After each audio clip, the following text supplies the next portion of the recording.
Николай Черепнин. Под сенью моей жизни. И воздушно, во мне расцветаясь, восставали родимые тени в серебряной мгле. Константин Бальмонт. Черепнины родом из-под Изборска, древнего русского города Псковской губернии.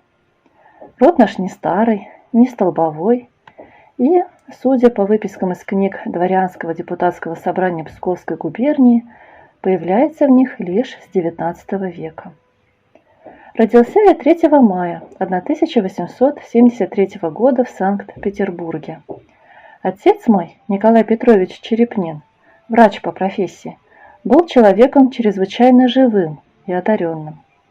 Он имел обширную медицинскую практику во всех слоях общества, в том числе и в среде литературной, с которой соприкасался в качестве сотрудника по медицинским вопросам в издававшейся Краевским газете «Голос». В состав редакции этой газеты входили выдающиеся писатели и поэты того времени. На долю моего отца выпал печальный долг оказать последнюю медицинскую помощь умиравшему Достоевскому и присутствовать при его кончине. Общественная деятельность играла немалую роль в жизни отца. Он был и деятельным сотрудником, и часто председателем различных медицинских обществ. С артистической средой отец соприкасался через своих пациентов, среди которых было немало выдающихся музыкальных и театральных деятелей. В гостеприимном доме его коллеги, доктора Головина, отец приобщался к царившему там культу Мусоргского. Творец Бориса охотно исполнял на этих вечерах свои новинки и вдохновенно музицировал. Отец мой был связан тесной дружбой с чудаковатым доктором Аристовым, безудержным почитателем музыки Серова, считавшим его вражью силу наивысшим достижением оперного искусства. Первой женой отца, моей матерью, была Зинаида Александровна Ратаева, дочь обер-егермейстера Александра Николаевича Ратаева. Ратаевы родом из Ярославской губернии, где у них были значительные поместья. Моя мать не пережила моего появления на свет и безвременно покинула нас с отцом после кратковременной, вызванной родами болезни. Включив меня впоследствии в свою новую семью, отец не поддерживал отношений с моими родными со стороны матери, и я знаю и помню их лишь по фотографии. Помню осанистую стройную фигуру деда в его живописно-парадном обер-егерском наряде. Вспоминается мне также строгое, прекрасное русское лицо моей бабки, волжанки Варвары Петровны Ратаевой, которая, согласно молве, была большой музыкантшей. С несходно щемящей болью встает передо мной дагеротипный лик моей матери, с ее столь юной девической фигурой, высокой прически на шиньон, с ее дивными лучистыми глазами и жизнерадостными, и тревожными, и недоумевающими. В течение того недолгого отрезка времени, которое было предопределено судьбой моим родителям для их совместной жизни, им служила бывшая крепостная девушка матери Марфа Егоровна. Перед кончиной своей мать просила ее ходить за мной и обо мне заботиться. Я свято чту ее память за ту беспредельную любовь, теплоту, душевную ласку, которыми она меня одарила и которые столь необходимы и дороги каждому человеку, а особенно ребенку и сироте. Вторым браком отец был женат на Ольге Сергеевне Ивашинцевой. Он имел от нее 5 детей, из которых 2 давно уже нет в живых. Брата Сергея, очень даровитого врача, и сестры Маши, скончавшейся в раннем детстве. Хочу надеяться, что 3 другие мои сестры, Ольга, Татьяна и Надежда, живы. Я давно уже потерял с ними даже почтовую связь. Моя память не удержала ни времени, когда меня обучали грамоте, ни тех, кто этим заботился, но начало моих музыкальных занятий и все к тому относящееся ярко в ней запечатлелось. Первой моей музыкальной наставницей была тетушка Олимпиада Петровна, старшая сестра отца. Занималась она со мной по нескольку раз в неделю, с большим терпением и любовью. Ее уроки скоро стали главным содержанием моей жизни и вели меня в новую, волшебную музыкальную стихию, которой суждено было стать мне родной на всю жизнь. В скором времени моя музыкальная пытливость уже не удовлетворялась приготовлением уроков. Я начал много разбирать и старался подобрать что-нибудь свое в духе изучаемого или слышанного. Поступление в приготовительный класс гимназии, а затем в гимназию, временно отодвинуло музыкальные занятия на второй план. Когда я освоился с гимназическим учебным строем, то вернулся к ним с прежним постоянством и усердием.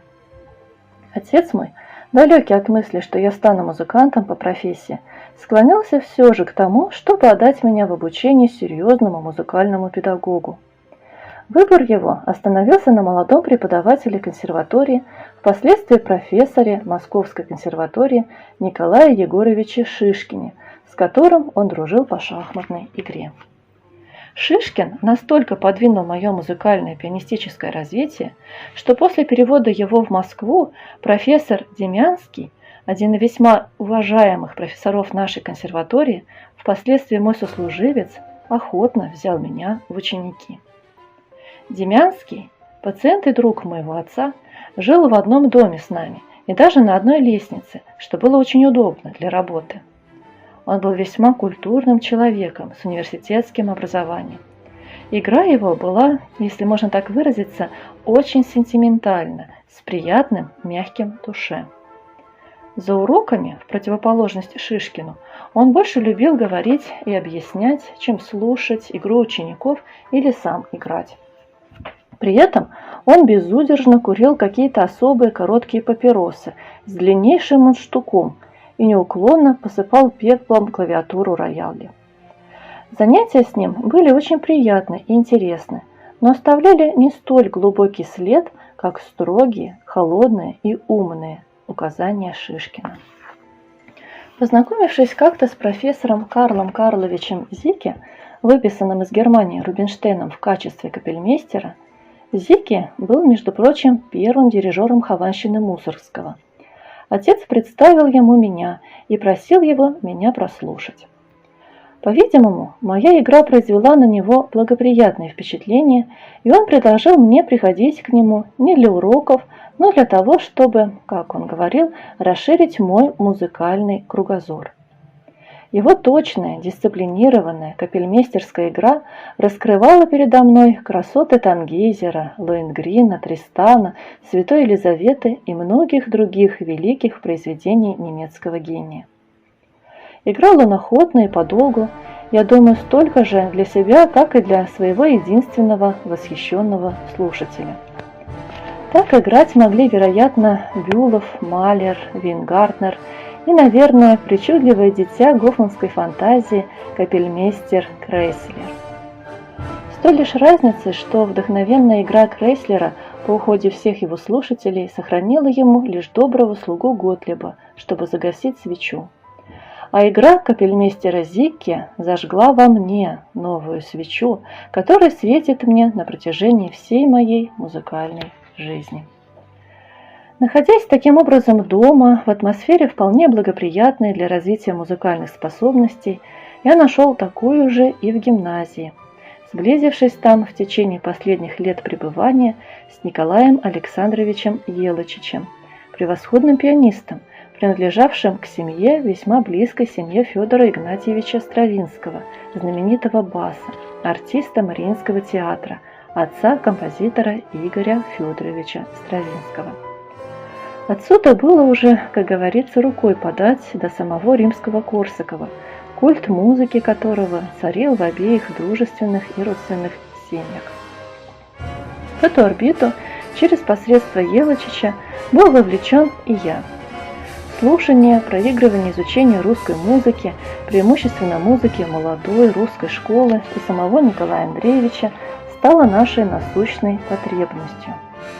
Посещение симфонических концертов, особенно русских симфонических концертов, проходивших тогда под управлением римского Корсакова, посещение опер и различных концертов приезжих иностранных артистов заполняло наше свободное от гимназических занятий время. Наши подписи красовались на многих приветственных адресах, поднесенных в то время Николаю Андреевичу, его почитателями, по разным поводам, связанным с его творческой и дирижерской деятельностью. Однажды Елучич пригласил меня пойти с ним на концерт в зале консерватории, тогда еще в старом ее помещении на Театральной улице. Концерт был не совсем обычным. На нем были впервые исполнены парафразы для рояля и в 4 руки на детскую тему «Тати-Тати», сочиненные Бородиным, Римским-Корсаковым, Лядовым и Кюи. Исполнителями были Надежда Николаевна Римская-Корсакова, жена композитора, и известный пианист Лавров. В зале присутствовали Римский-Корсаков, Стасов, Кюи. Собралось много слушателей, но концерт не начинался. Ждали Антона Григорьевича Рубинштейна, бывшего тогда директором консерватории. Появился он почему-то со стороны эстрады, царственным кивком головы поздоровался с присутствующими и спустился в первый ряд на свое обычное место.